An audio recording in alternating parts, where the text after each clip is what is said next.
दोस्तों सर ठाकुर। दोस्तों आज मैं बताऊंगा कि जब आप रेंटल पे फ्लैट या तो आप हो सकता है रियल एस्टेट कंसल्टेंट हैं या डायरेक्ट भी कोई दे रहा है, तो क्या चीज़ों की सावधानियां बरतें। कहीं टेनेंट गलत निकल गया तो बहुत मुश्किल पड़ जाती है। ठीक है, तो सबसे पहले तो जैसे कोई आए घर, क्योंकि अभी एक लफड़ा बहुत ज़्यादा चल रहा है, मतलब एक बंदा अपने आप को आर्मी का बताता है और वो कहता है मुझे घर चाहिए, फिर आपसे कहेगा कि पिक्स भेज दो, उसके वीडियोस भेज दो, फिर वो बोलेगा हाँ देख लिया मैंने, वाइफ को दिखा दिया, पूरी एक्टिंग करेगा जैसे जेन्युइन ही है। और उसके बाद वो सारी चीज़ें देखने के बाद वो आपसे कहेगा कि ठीक है हम फाइनल करना चाहते हैं, और अब विजिट तो मैं कर नहीं पाऊँगा, मैं थोड़ा सा ऐसी एरिया में पोस्टेड हूँ तो मुझे सब पसंद आ गया, आप मेरे को भेज दो, पैसा किस में भेजना है। एंड देन उसके बाद वो क्या फ्रॉड करेगा, वो पैसा जो आपको मतलब आना चाहिए उसकी जगह निकल जाता है आपके अकाउंट से। ठीक है, ऐसी लिंक शेयर करेगा जिस पे आपने क्लिक किया तो उल्टा आपके ही पैसे चले जाएंगे, क्योंकि वो OTP आता है। देखो, अगर मुझे पैसा लेना है किसी से तो मुझे OTP क्यों आना चाहिए, कॉमन सेंस है। तो वो गलती कभी नहीं करना। और ये आदमी को एकदम टेस्ट लग गया है, ये पीछे ही पड़ा रहता है। मतलब हमारा कोई भी ऐसा पूना के अंदर ब्रोकर नहीं होगा जिसको ये आदमी ने ट्राई नहीं किया है, और उसको पता है कि ये सब नंबर का गेम है।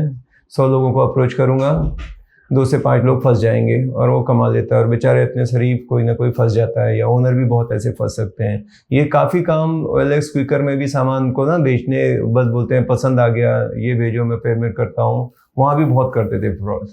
ऑनलाइन लफड़े बढ़ते ही जा रहे हैं, तो इन चीज़ों का थोड़ा ध्यान रखो। और जैसे कोई टेनेंट जब तक आप पर्सनली नहीं मिल देते, आंखों देखी पे विश्वास करो, कानों सुनी पे नहीं। ठीक है, अब जैसे मुझे कोई भी आ जाता है टेनेंट और बोलता है कि मेरे को घर चाहिए, तो मैं ज़रूर उसकी प्रोफाइल पूछना चाहिए, आप करते क्या हो, बिजनेस है तो किस चीज़ का बिजनेस है। ऑनलाइन जाके मैं ऐसी वेबसाइट है, सारा उसके कंपनी के बारे में डिटेल आ सकता है। इतना बड़ा बिजनेस है तो उसके रिव्यू होंगे, उसका कुछ होगा, तो मुझे चेक करना चाहिए, ये बहुत ज़रूरी है। तो क्या क्या देखते हैं, जैसे कोई बोलता है कि मैं यहाँ पे काम करता हूँ, सैलरीड लोगों को मेरा प्रेफरेंस हमेशा रहता है, जब मैं किराए पे देता हूँ तो फिर कुछ नहीं, उस कंपनी का ऑफर लेटर मांग दो उसका कंपनी का आई कार्ड हो सकता है, आधार कार्ड, पैन कार्ड तो सबसे पूछना ही पूछना है। बट ये चीज़ों से भी आप काफ़ी कंफर्म हो जाते हैं, हाँ ये कंपनी में काम करता है, फिर इजी है। फैमिली रहने वाली है क्या, या बैचलर रहने वाले हैं, उतने ही लोग रहेंगे, या कुछ बाद में 2 बता के 4 बाद में रहेंगे। और इसके अलावा मैं ये भी कोशिश करता हूँ कि पहले कहाँ थे, थोड़ा सा उससे बात करता हूँ कि पहले अगर वो बताता यहाँ थे, तो कोशिश करता हूँ एकदम डायरेक्ट नहीं कि मैं आप पे शक कर रहा हूँ, ऐसे तो नहीं बोलेंगे, इनडायरेक्टली कि मैं पूछता हूँ कि तो क्या मैं अगर आपको कोई एतराज़ ना हो तो मैं आपके प्रीवियस ओनर से बात कर दूँ कि क्या आप किराया सही वक्त पे देते थे, या घर को कैसे मेंटेन रखा था या नहीं रखा था। तो उससे भी आप एक बार कंफर्म करके देख लो, तुरंत उसके सामने नहीं कॉल करोगे, लेकिन आप पूछ लोगे कि कहाँ रहते थे, क्या है। एक से एक मैंने लफड़े वत्ते देखे, आप जज भी नहीं कर सकते। जो रहते हैं ये फ्रॉड करने वाले या गलत एक्टिविटीज जो करते हैं, वो दिखने में एकदम सोबर रहेंगे, मतलब ऐसा उनको पता है कि लोग IT वाले पे या इन लोगों पे करते हैं भरोसा, तो वही अपने आप को बता के आएंगे कि कैसे फंस जाओ। लैपटॉप वगैरह लेके प्रॉपर आया था कि मैं उसको समझूं कि भाई ये इस फील्ड का है, लेकिन उसका स्टार्टअप है, उसने ऐसे बताया, बाद में फिर कांड हो गया। वो तो पता लग ही जाता है, और उनका टारगेट भी रहता है कि ऐसे नहीं कि बहुत दिन रहो, थोड़े दिन में भी अपना जो भी काम है मकसद वो कर लेते हैं, उनको पता बाद में तो निकल जाना है, सब किराए पे ही लाएंगे, सब कुछ ऐसा रहेगा। तो ये चीज़ों का थोड़ा सा ध्यान रखो। मैं साथ में ये भी बोल देता हूँ कि देखिए मैं 1-2 महीने में ऐसा सरप्राइज विजिट भी करता हूँ, क्योंकि ओनर ने पूरा मुझे केयरटेकर बना रखा है, तो कुछ ऐसा इलीगल एक्टिविटी तो नहीं हो रही है, कोई और तो नहीं रह रहा है, सब ठीक तो है ना। तो वो आपको कोई ऐसा एतराज़ नहीं होना चाहिए कि नहीं नहीं हम किराया दे रहे हैं, आप क्यों करना चाहोगे। कई बार ये लोग जो होते हैं ट्राई करते हैं ऐसी प्रॉपर्टी लेने की जहाँ पे जो ओनर है वो NRI हो, जिससे कि इनको सब कुछ करने की आज़ादी रहे, और स्पेशली इंडिपेंडेंट अगर बड़ी प्रॉपर्टी है तब उसको भी टारगेट करेंगे ये। मेरा एक अपना बताता हूँ स्टोरी कि एक बंदा आया एकदम कि भाई मुझे घर चाहिए, एक दिन मर्डी से आए, एक दिन BMW से आए, इम्प्रेस, अपने आप को आर्मी से ही बताया कि मेरे फादर इसमें थे। तो ये एक ऐसा वर्ड है जिससे ऐसे ट्रस्ट आ जाता है लोगों को, ये बोल दो तो। और फिर घर लेने के हमने दिखाया, बड़ी प्रॉपर्टी थी, और उसने कहा कि ठीक है, और कुछ 1.25 लाख रेंट था उसका, और इसने थोड़ा बहुत बोला और एग्री कर लिया। हम खुश कि बहुत दिन से जा नहीं रही थी प्रॉपर्टी और चली गई। तो पर थोड़ा सा ओनर कहीं बिजी थे, तो वर्क लगा रहे थे, तो इसका फ़ोन आना चालू कि भाई क्या हुआ, मेरा बात कराओ, मेरे को करना है फाइनल, मैं ये जा रहा हूँ। तो मैंने कहा यार ये पहला आदमी है जो हमारे पीछे पड़ा हुआ है। जब भी कोई एक चीज़ और समझो, ज़्यादा मेहरबान हो रहा है, ज़्यादा आपसे मीठा मीठा बोल रहा है, वो ज़रूर एक बार डाउट करो उसके ऊपर, एकदम ब्लाइंड, एकदम ट्रस्ट मत करो। तो मैंने सोचा कि इसका थोड़ा सा क्यों नहीं चेक किया, क्योंकि वो बोल रहा था कि चाहिए तो मैं आपको लॉन्ग टाइम का एग्रीमेंट करो, आपको मैं एडवांस में दे देता हूँ इतना पैसे, तो मुझे कोई दिक्कत नहीं है। तो जब ये सारी बातें वो करने लगा कि 3 साल का रेंट एडवांस में दे रहा है, तो मैंने जस्ट उसको चेक करना चालू किया। तो मैं क्या करता हूँ, जैसे कोई बताए तो उसका नंबर, नाम या कुछ ना गूगल पे डालो ऐसे कीवर्ड, और उसमें जरूरी नहीं कि ऑल वाले पे ही क्लिक करो, इमेजेस में भी जाओ, जो भी बाकी कहीं ना कहीं कुछ तो अगर इसने कारनामे किए हुए हैं तो मिलना ही मिलना चाहिए। नॉर्मली अपन ट्रू कॉलर पे तो देख ही लेते हैं कि भाई नाम बता रहा है, इसका नाम पे बहुत बार फ्रॉड, स्पैम और ये सब निकलता है, तो फिर हम मुंह से कुछ नहीं बोलते, बट पूरे जितने भी प्रिकॉशन है डबल चेक करो, पूरा स्कैन करो बंदे को, घाई गड़बड़ मत करो कि बस अच्छा किराया दे रहा है दे डालो। और जो डायरेक्ट करते हैं वो तो बहुत फंसते हैं, मैंने देखा है।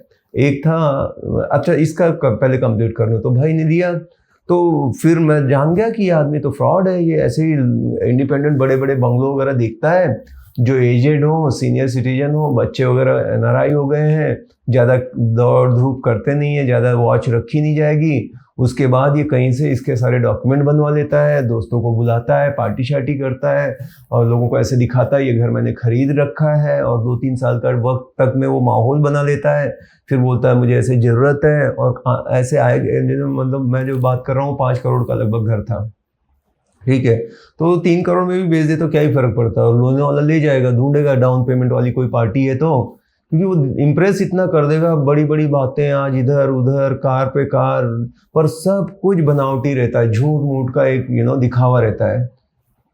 तो मैंने इसको पकड़ लिया, टाइम से पकड़ लिया, फिर उसको डांट भी लगाई कि सब मालूम पड़ गया है, उसने बैंगलोर में भी ऐसे कांड किया था, उसकी न्यूज़ भी आई हुई थी, और वो यही उसका जो मोडस ऑपरेंडी है, इसी तरीके से ऐसे ट्रैप करता था और फंसाता था। तो वो जब जान गया तो फिर भाग गया, फिर मेरे नाक को नहीं लगा कि यार ये तो सर्किट आदमी है।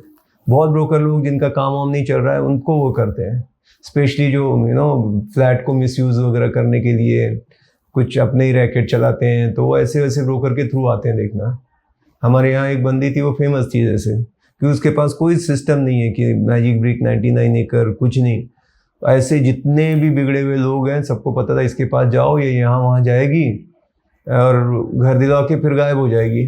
तो मैंने तो उसको बैन ही कर दिया, मतलब 2 पैसे कम मिले लेकिन कोई गलत ना हो, नाम खराब हो गया ना तो बहुत मुश्किल होता है। तो इन चीज़ों का ध्यान रखो। अब मेरे से अगर बोलोगे तो मैं कैसे प्रेफरेंस देता हूँ कि कौन सा ज़्यादा रेंट के लिए अगर चॉइस है, तो हमेशा सैलरीड हमेशा बेटर रहते हैं। अगर गवर्नमेंट में है देन फिर तो कुछ सोचने की ज़रूरत ही नहीं है। उसके बाद आईटी वाले कपल हैं, वो एकदम बेस्ट रहते हैं। टेंशन कौन देते हैं, ऐसे नहीं कि कोई अच्छे बुरे हैं, सबको मैं ऐसे जनरलाइज नहीं बोल रहा हूँ, लेकिन जो सेल्फ एम्प्लॉयड बिजनेसमैन है वो थोड़े से रिस्की रहते हैं। जरूरी नहीं कि सब घर का ही कब्जा कर लेंगे या कुछ है, बट टाइम पे उनका रेंट नहीं जाएगा, वो आगे पीछे करते रहेंगे। क्योंकि कोई बिजनेसमैन इतना कर रहा है तो खुद का क्यों नहीं ले लेता, सवाल तो ये उठता है ना। अब सैलरीड है वो तो ट्रांसफ़र हो रहा है, आज हैदराबाद है, बैंगलोर है, दिल्ली है, बट ये बंदा तो बिजनेस है, रन कर रहा है इतना, और इतने किराए पे लेने आया तो खुद का होना चाहिए इसे। पर ऐसे नहीं कि उनको नहीं देता, पर मैं थोड़ा सा चेक ज़्यादा करता हूँ कि क्या है प्रोफाइल। और वो अगर जैसे मैंने एक था उससे थोड़ा सा पूछ लिया तो बोला कि आपके साथ काम नहीं करना है, you know who I am, just मैं ये हूँ, यू गॉट एकदम है ना। तो मैंने बोला भाई इतना क्या परेशान हो रहा है, ये तो ये पूछा जाएगा आपसे। नहीं मेरे से ऐसे पूछने, मैंने बोला कि ठीक है भाई कोई दिक्कत नहीं है, दूसरे से ले लो। पता लगा वो फ्रॉड ही था। का तकलीफ किसको होती है? अगर मैं सब सही हूँ, मेरे से कोई बोलेगा मैं घर लेना चाहता हूँ, तो मैं बताऊंगा देखो भाई मैं ऐसा हूँ और ये है और ये है, मुझे उसमें परेशान क्यों होने लगा? नॉर्मल उसने थोड़ा बहुत हिंट दिया, पर ज़्यादा मैं पूछ रहा हूँ तो वो इधर उधर की बातें कर रहा है। तजुर्बे की बात आपको समझ में भी आ जाता है ये आदमी कोई अलग ही है। मेरे सामने तो बिठा दो तो मैं ऐसे ही 2-4 क्वेश्चन में ही समझ जाता हूँ कि भाई ये आदमी थोड़ा सा फिशी लग रहा है, सस्पिशियस है मतलब। तो मैं उसको, हो सकता है एक आध बार मैंने गलत भी सोच लिया होगा किसी के बारे में और वो निकल गया, ऐसा भी हुआ है कि मैंने ज़्यादा ही उससे कर दिया तो वो चला गया, पर कोई फर्क नहीं पड़ता। ठीक है एक आध हो जाएगा तो कोई, पर काम अपना नीट एंड क्लीन और अच्छा करो जिस पे आपको एकदम कॉन्फिडेंस है, बाद में फिर आप पे आता है। अभी एक घर दिया था, एक पॉलिटिशियन टाइप का बंदा था, अब वो घर खाली नहीं कर रहा है। वो बंदी दुबई की है, डॉक्टर है, वो इतने परेशान है, वो उसको नाक में दम करके रखा है, खाली नहीं करता। मैं बीमार हूँ, मेरे को टाइम दो, ये वो रिक्वेस्ट करके फिर पुलिस कंप्लेन जाओ, वहाँ भी उसकी पहचान है। कुछ होता ही नहीं है, सोसाइटी से हेल्प मांगो, वो भी सब डरते हैं उससे कि कौन पंगा ले। हम लोग को भी बोला तो हम भी सोचते हैं कि अभी कौन ही पंगा ले भाई, है ना, भाई है वो तो देते समय कोई ब्रोकर था, उसने बस कुछ नहीं, कैसे तो भी एक बार सब अच्छे हैं, मैं पर्सनली जानता हूँ, ये तो मेरे हैं, अब वो कहेगा, वो देके गायब हो गया। ऐसे ही ब्रोकर जो मतलब एथिक नहीं, उनको पैसा चाहिए, भले वो कॉम्प्रोमाइज़ कुछ भी कर सकते हैं, उन्होंने तो हमारा नाम खराब किया है, समझ रहे हो? तो दो पैसा यार, आप सोचो सामने वाले की इतनी करोड़ों करोड़ों की जिंदगी गाड़ी कमाई है, आपने एक आदमी को गलत दे दिया, आपने ब्रोकरेज ले लिया, उसके बाद वो बेचारा अपना झेल रहा है, तो मोबाइल बंद करके गायब हो गए। तो ये शॉर्टकट से तो ज़िंदगी नहीं चलेगी, आप एक दो ऐसे कर लोगे। आपको नाम कमाना है, गुडविल बनानी है, प्रॉपर काम करो। कहीं भी शॉर्टकट मारोगे, एक भी गलती बड़ी हो गई, आप फंस जाओगे। तो टेनेंट का मैंने आपको बताया कि क्या क्या चीज़ों का ध्यान लें, और जब तक आप एकदम 100% कन्फर्म नहीं है, भले 1 महीना खाली रहे। ओनर भी मुझे कभी कभी बोलता है यार इतने दिन से ये है, तो मैं बोलता हूँ सर देखो मैं किसको भी घुसा दूंगा, वो बात नहीं है। अच्छा एक चीज़ और था कि लोग डरते हैं कि स्टूडेंट को देने से, बट ये सबसे सेफ रहते हैं।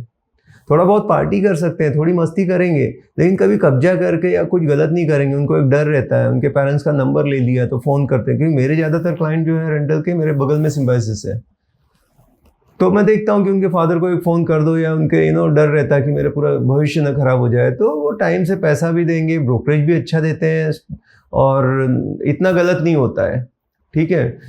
और दूसरा जो वर्किंग बैचलर वगैरह है, वो भी अपना मतलब अच्छा किराए के लिए सबसे ज़्यादा बेस्ट स्टूडेंट देते हैं, फिर वर्किंग बैचलर देते हैं, उसके बाद फैमिली तो सोचेगी कि कहाँ दो पैसा वो बचा सके। तो इन चीज़ों का ध्यान रखें। मिलते हैं अगले वीडियो में, bye bye, take care, thank you.